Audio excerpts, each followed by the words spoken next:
এই প্রখর রোদে বর্ধমান দুর্গাপুর লোকসভা কেন্দ্রের তৃণমূল প্রার্থী কীর্তি আজাদের সমর্থনে রোড শো অনুষ্ঠিত হল রবিবার বর্ধমান শহরের 22 নম্বর ও 16 নম্বর ওয়ার্ড এলাকায়। এদিনের এই রোড শোয় হাজার হাজার তৃণমূল কর্মী সমর্থকেরা পা মেলান।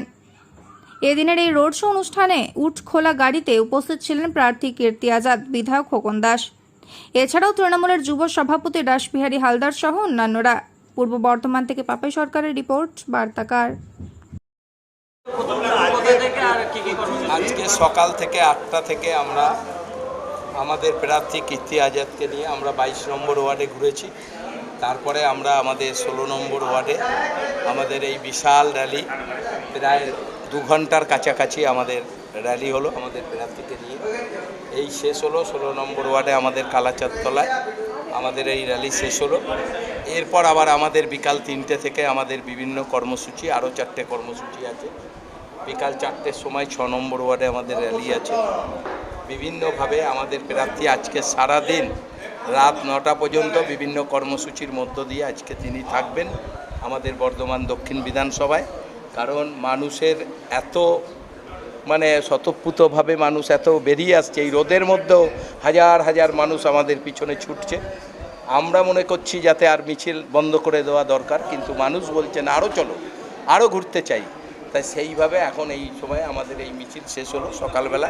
এরপর বিকাল 3টে থেকে আবার আমাদের অনুষ্ঠিত হবে। বর্ধমান শহরে, বর্ধমান দক্ষিণে আমরা 35টা ওয়ার্ডেই এবার আমরা জিতব এবং বিপুলভাবে আমাদের প্রার্থী জিতবে। কারণ 10 বছর ধরে কেন্দ্রীয় সরকার মিথ্যা প্রতিশ্রুতির উপর নির্বাচনে জিতেছে। বাংলার প্রতিটি মানুষ বুঝে গেছে যে কেন্দ্রীয় সরকার বারবার মিথ্যা কথা বলে। এবার বাংলার মানুষ আবার মমতা বন্দ্যোপাধ্যায়ের কথায় বাংলার 42টা সিটেই বাংলার মানুষ ভোটে জিতিয়ে দেবে। 40 থেকে 44 ডিগ্রি গরম, এত এনার্জি পান কোথা থেকে? আমরা তো মনে হচ্ছে গরম, তো আমরাও বুঝতে পারছি, কিন্তু করার কিছু নাই। প্রার্থী নিজে হাঁটছে আর আমরা তো হাঁটতেই হবে। কারণ এখন আমাদের কাছে 1 ঘন্টা ব্যাপারই আমাদের কাছে বিরাট ব্যাপার। কারণ আর কটা দিন নির্বাচনের বাকি। তার মধ্যে সব জায়গার আমাদের কাউন্সিলররা, আমাদের নেতারা চাইছে সবাই আমাদের ওয়ার্ডে একবার প্রার্থী এসে ঘুরে যাক। তাই যতটা সম্ভব আমরা সেটা করছি। এই তো গাড়ি চলে এসছে, চলো বন্ধ করো।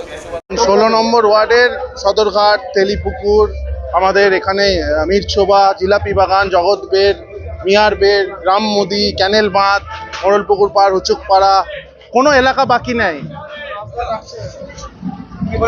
প্রচুর মানুষের ভিড় এবং এখানে মতুয়া সম্প্রদায়ের মানুষ, সমস্ত সম্প্রদায়ের মানুষ এখানে যোগ দিয়েছে। কারণ 16 নম্বর ওয়ার্ডে আমরা যেমন একসঙ্গে দুর্গাপুজো, বড় দুর্গাপুজো করি তেলিপুকুরে, তেমনি যেমন ঈদ পালন করি, আমাদের যেমন মোহরম হয়, আমরা কার্নিভালে যাই, আমরা ছট পুজো পালন করি।